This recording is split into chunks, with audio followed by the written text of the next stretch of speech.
4장 1절로 12절까지로 원래 20절까지 읽어야 되는데 매일 성경이 12절로 잘라놨습니다. 그러나 이것도 의미가 있는 것 같습니다.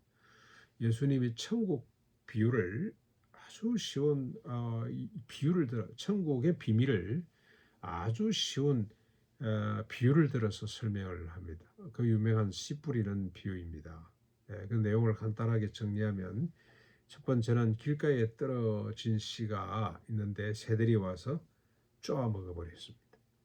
두 번째는 얕은 돌밭에 떨어지며 싹이 나오나 해가 돋은 후에 말라버렸습니다.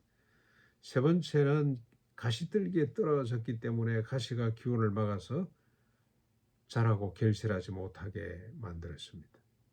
네 번째는 좋은 땅에 떨어짐에 무성하게 자라 30배, 60배, 100배 결실을 거두게 된다는 겁니다. 이 마가는 아마 농사를 잘 모르는 것 같습니다. 좋은 땅에 떨어진 씨는 반드시 100배 맺습니다.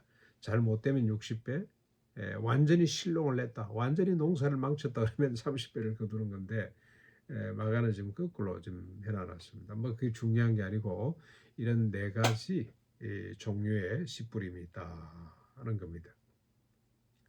여기에 대한 해석은 이제 내일 본문에 나올 것이고 오늘은 여기까지입니다. 그런데 예수께서 홀로 계실 때 이제 사람들이 다 돌아갔죠. 무리가 너무 많이 몰려와서 예수님은 배에 올라서 말씀하시고 무리들은 바닷가 육지에 있었거든요. 이제 사람들이 다 돌아가고 난 뒤에 조용해졌을 때 함께 남았던 자들 그리고 12 제자들이 예수님께 묻습니다.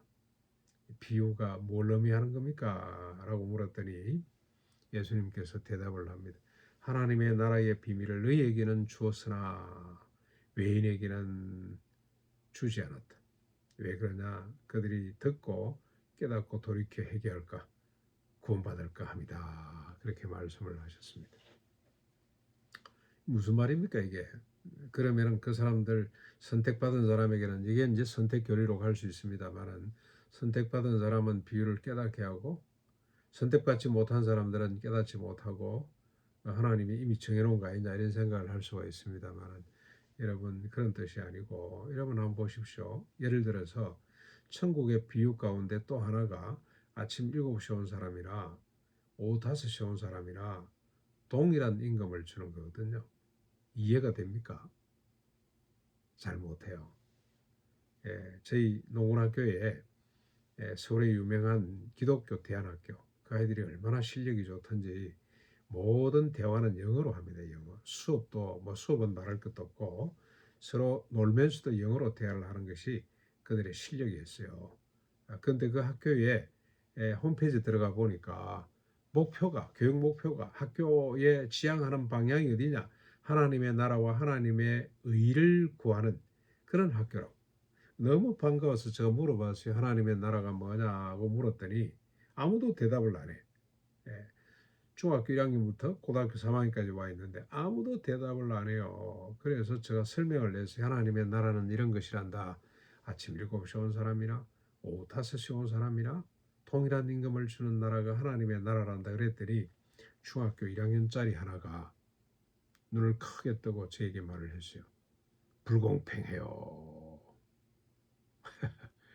고등학교 3학년짜리는 정의롭지 못해요. 조금 수준 높게. 제가 기가 찼습니다. 아, 갈 일이 멀었구나. 이 비밀을 알아듣지를 못하는구나. 이렇게 쉽게 설명을 해도 알아듣지를 못하는구나. 여러분 어떻습니까? 이 비유가 이해가 됩니까? 7시 온 사람이나 5시 온 사람이나 동일한 임금을 주는 나라. 그리고 자기를 낮추는 자가 큰 자가 되는 나라. 역설이죠. 그래서 많은 사람들은 뭐 니체 같은 사람들, 소위 말해서 인간의 주체성을 주장하는 철학자들은 약자들의 변명이라고 그렇게 평가절하합니다. 하나님의 나라. 이 사람들은 도무지 알아듣지를 못합니다. 지금은 니체 시대라고 해도 과언이 아닐 정도로 그가 인류사에 끼친 영향이 큰데요. 그를 추종하고 따르는 사람들이 얼마나 많습니까? 뭐 칸트, 헤겔도 마찬가지고요. 이런 사람들은 이 비유를 이해를 못해요. 약자들의 자기 변명일 것밖에 없다. 그래서 기독교 윤리를 말 살아야 된다. 초인정신, 하나님도 갈아치우려고 하는 이런 시대 정신으로 가고 있는 이때에 하나님의 나라 비유를 아무리 설명해도 아무리 쉽게 이야기를 해도 알아듣지를 못합니다. 그런데 이 비유를 알아들을 수 있는 사람은 누굴까요? 5시가 되도록 불러주는 사람이 없는 사람들. 이 사람들은 아마 손뼉을 치며 기뻐할 겁니다. 하나님의 나라, 그 나라가 빨리 임했으면 좋겠다. 하루 종일 일거리를 찾지 못해서 저녁에 가족들과 어떻게 지내지 걱정하고 있는 사람. 1시간밖에 일을 안 했는데 동일한 임금을 주는 하나님의 나라가 얼마나 고맙고 얼마나 영광스럽겠습니까?